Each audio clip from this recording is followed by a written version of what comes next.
Steve Mignoni here doing the junkyard crawl at Berniston Auto Wrecking in Berniston, Massachusetts. Now you might also know me from High Octane Classics, where I do videos for their inventory of collector cars, and also Barrett Jackson, where for the last 18 years I've been one of the on-stage vehicle commentators. And one thing we've seen in the last 5 years or so is the red-hot ascension of 67 through 72 Chevy pickup trucks. They're red hot. But here's the thing, when it comes to those things, what you really want is the holy trinity.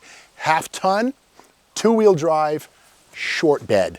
And here is one right here in the junkyard. This core, I don't want to predict things, this is like at least 8 grand, maybe even more, because if you're going to build a Pro Touring or a Slammed or even a restored short bed, half-ton, two-wheel drive, you need the core. And here it is right here. But this one has a bit of a surprise, a bit of a mystery. Let's dig in. Now we see inside this one, it is an automatic with a column shifted transmission. And something we always love to see is inside the glove compartment door. And this is called the SPID, the Service Parts Identification Label right here. Now, we look at this right here, we can see it's a CE, et cetera, the VIN, CK, wait a minute, what? CK is four-wheel drive, CC is two-wheel drive, the rest of it, CK four-wheel drive, E is V8, 1 half-ton, 4 pickup truck, not a cab and chassis, 7, 1972, B Baltimore. So hang on, we go here, we see this, we see it's got a 350, there it is, a 350 engine, power steering, cigarette lighter, but over here, four-wheel locking hubs, right? So CK, four-wheel locking hubs, but wait, we come outside and we see that it's definitely a two-wheel drive, right? Where are the leaf springs? Where's the locking hub? This is a two-wheel drive. So we either have that glove compartment SPID sticker and door swapped from a four-wheel drive onto a two-wheel drive, or there's been some surgery done here. But let's dig in a little bit more. Now, before we go to the engine, the sequence number on this one ends with 7964. 7964. We'll compare that number to something else in just a second to find out what's really going on here. But before we do that, we look here, there's the 350 engine designation. Okay, that matches the SPID 354 barrel. Pop the hood. Okay. Yeah, it's a small block. You know, these can come in any number from 262 to 400 cubic inches. I look at the emission sticker right here and it says, yeah, 354 barrel. It says here, vehicle emission control, use only 92 octane gas. So that's this and that's probably a 350. I mean, who really can say? And then, you know, we see power brakes, no air conditioning, but again, this is a two-wheel drive, half-ton short bed, or is it? Could the VIN be a misstamp? Let's keep looking. Now keep in mind, 72 is the final year for this styling cycle. 73 would bring the square bed or square body, the square body mafia, et cetera, and finally a 454 could be had. Now the 402 or 396 with 30 over could be had in a Chevy pickup truck at this point in time. But again, this one purports to be a 350. We can go through here if you want, but kind of cool, all the pickups. This is a GMC Sonoma, a little S10 cousin. The GMC brand, of course, was slightly heavier, professional grade pickup trucks. Same as an S10, but a little heavier springs. A little Volkswagen Golf convertible or cabriolet, GMC Cameo type pickup truck, also known as a Suburban in GMC land.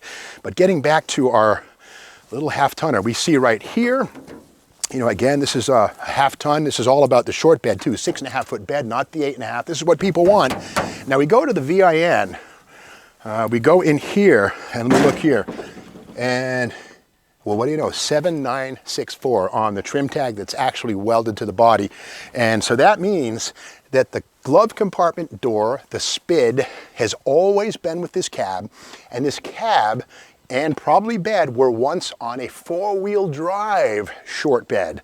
So that makes it very rare. In fact, there were only 7,805 four-wheel drive K10 pickup trucks of all body types built in 1972 versus 63,412 two-wheel drives. Kind of interesting. So again, we got to keep in mind, if you look on the floor, right in the center, there's a hole. That hole tells us everything we need to know. That's where the transfer case shifter for the four-wheel drive used to go. So the little clues add up. Somebody took a short bed four-wheel drive, took the cab and the bed and the SPID, off and put it on a half-ton two-wheel drive frame, which is another way of going about getting the holy trinity of half-ton two-wheel drive short bed. Now this is a two-wheel drive, at least now it is, but this is a 1968 GMC Catalog, and in here we will see some pretty cool information, light tonnage models, and inside of this we'll see the difference between, on the left, the two-wheel drive frame, and on the right, the four-wheel drive frame. We can see the difference in rear axles, of course the transfer case on the four-wheel drive stuff right there. Now this one here, being a two-wheel drive half-ton, this one has coil spring rear suspension. Again, GMC half-tonners generally had leafs, whereas the Chevrolets, being slightly heavier, slightly lighter versions, you can see right here. Now if we take a peek down here, you'll see at just about the 2 o'clock position, that is the 12-bolt rear axle, but at 2 o'clock there's an integrally cast ear that takes that longitudinal track bar where that bolt comes off. That 12-bolt housing is specific to coil spring pickup trucks.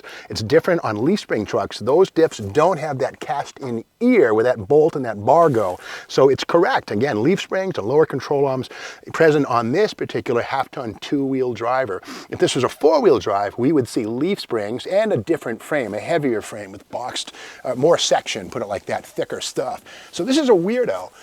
Again, it pays to be a detective in the junkyard, and again, total production on the four-wheel drive half-ton short beds was 7,805. Very rare truck. Whereas two-wheel drive half-ton short beds in 72, there were 63,442. So the question remains, do we keep this thing as a two-wheel drive, turn it into a Pro Touring and get 140,000 bucks at Barrett-Jackson, or do we restore this back to half-ton short bed four-wheel drive, under 8,000 made, very rare truck? I could see that truck getting a lot of eyeballs at a place like Barrett-Jackson as a restored four-wheel drive short bed. Question is what to do? I don't know. It's not mine, so we're going to leave it right here, but it just goes to show that when you see VINs and SPIDs and stickers and ID stuff, don't take things at face value in the junkyard or anywhere. You can sometimes find things aren't what they seem. So stick around here on the Junkyard Crawl to learn more, and more goodies like this surface every single day. So tune in tomorrow and be sure to subscribe to the Steve Maggs YouTube channel.